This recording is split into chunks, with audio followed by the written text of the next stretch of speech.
السلام علیکم۔ ہمارا ٹاپک ہے ڈارون تھیوری آف ایولیوشن۔ تو ڈارون جو تھا اس نے کیا ہے اپنی ایولیوشن پر ایک تھیوری پیش کی تھی اور ایک بک لکھی تھی جس کا نام تھا اوریجن آف اسپیشیز۔ اس نے یہ بک 1844 میں لکھنا شروع کی تھی اور 1858 تک اس نے ابھی بک کمپلیٹ نہیں کی تھی۔ پھر کیا ہوا، ایک ویلس نامی سائنٹسٹ تھا جس نے کیا ہے اپنی ایک تھیوری بنائی جو کیا ہے بالکل ہی سملر تھی ڈارون کے اکارڈنگ۔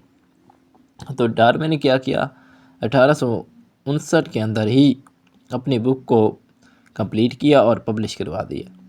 اس بک کا نام تھا اوریجن آف اسپیشیز۔ تو ڈارون نے کیا کیا تھا، اپنی جرنی برٹش سے شروع کی تھی اور یورپ تک سفر کیا تھا 5 سال، اور اس نے اپنی جرنی کو نام دیا تھا بیگل۔ تو اس نے کیا ہے 2 مین چیزوں کو آبزرو کیا تھا، فلورا اینڈ فانا۔ فلورا کہتے ہیں پودوں کو اور فانا کہتے ہیں جانوروں کو۔ وہاں پر آبزرو کیا تھا وہ مینلی کیا تھی، فنچز کہتے ہیں برڈس کی ایک ٹائپس تھی، تو ان کے جو بیک سائز تھے وہ کیا تھے، ڈیفرنٹ تھے۔ تو اس نے کیا ہے مینلی ان کو آبزرو کیا تھا، پھر کیا کیا تھا ان کے فوسل ریکارڈز کو اسٹڈی کیا تھا۔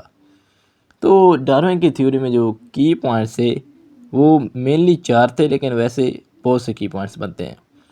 پہلا کیا تھا، اسپیشیز چینج اوور ٹائم۔ پہلا تھا اسپیشیز چینج اوور ٹائم۔ تو جو اسپیشیز ہیں وہ کیا ہے وقت کے ساتھ ساتھ بدلتی رہتی ہیں۔ وہ کیسے، 3 مین وجہ ہیں۔ ایک کیا ہے میوٹیشن، پھر ویریشن اینڈ اڈیپٹیشن۔ میوٹیشن کیا کہتے ہیں، میوٹیشن کہتے ہیں کسی بھی جینس کے اندر کیا ہے تبدیلی آ جانا، یا اس جینس کے جو کوڈانز ہیں ان کے اندر کیا آ جائے، ایرر آ جائے، غلطی آ جائے، تو وہ جین کیا ہو جاتا ہے، میوٹیڈ جین ہو جاتا ہے۔ تو وہ کیا کرتے ہیں، ایسے جانور کیا کریں گے، اپنے میوٹیڈ جینس کو کیا کریں گے، اپنے آف سپرنگ کے اندر ٹرانسفر کریں گے۔ تو جو ان کی آنے والی جنریشن ہوگی تو ان کے اندر وہی آلٹرڈ جین یا میوٹیڈ جین موجود ہوگا۔ ویریشن کیا ہوتا ہے، ویریشن کہتے ہیں تبدیلیاں لے آنا۔ تو وہ ایسے جانور جو کیا ہے اپنے جینس کے اندر تبدیلیاں لے آئیں گے، ویریشن لے آئیں گے، تاکہ کیا ہے وہ اپنے انوائرمنٹ کے اندر سروائیو کر سکے۔ پھر وہ کیا کریں گے، ان تبدیل شدہ جینس کو اپنی آنے والی جنریشن کے اندر ٹرانسفر کریں گے۔ اڈاپٹیشن کیا ہوتا ہے، اپنے آپ کو ماحول کے متعلق عادی بنا لینا، ماحول کے مطابق کیا ہے اپنے آپ کو ایڈجسٹ کر لینا، تبدیل کر لینا۔ یہ کیا آ جاتا ہے، اسپیشیز چینج اوور ٹائم، یا کیا ہے اڈاپٹیشن لے آنا۔ تو دوسرا کی پوائنٹ کیا تھا، نیچر سلیکشن۔ نیچر سلیکشن میں کیا ہوتا ہے کہ ڈارون نے کہا تھا کہ جو نیچر ہے وہی جو اینیمل ہیں ان کو سلیکٹ کرتی ہے کہ ایسے اینیمل یا کیا ایسے پودے ان انوائرمنٹ کے اندر ہی سروائیو کر سکیں گے۔ تو نیچر ہی ان کو سلیکٹ کرتی ہے کہ وہ اینیمل اس انوائرمنٹ میں یا اس ماحول کے اندر سروائیو کر سکیں گے، باقی نہیں سروائیو کر سکیں گے۔ کیونکہ ان کے اندر ایسی ٹریٹس موجود ہوتی ہیں جو کیا کرتی ہیں، ان کو ہیلپ کرتی ہیں کہ وہ ان انوائرمنٹس کے اندر ریپروڈیوس کر سکیں۔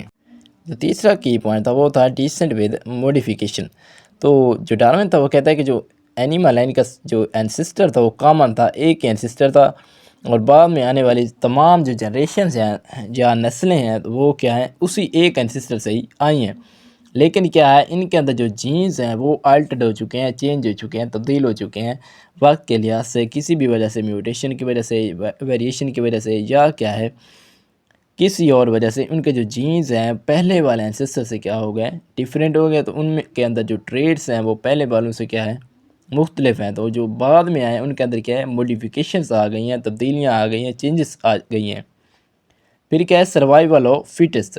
تو جب ایک انوائرمنٹ کے اندر بہت سی اسپیشیز رہتے ہیں تو ان کے درمیان میں کیا ہے کمپٹیشن ہوتا ہے کہ وہ ایک پلیس کو گھیر سکیں، ٹیریٹری بنا سکیں، یا کیا ہے ان کے درمیان میں کمپٹیشن ریپروڈکشن کے حوالے سے بھی ہو سکتا ہے۔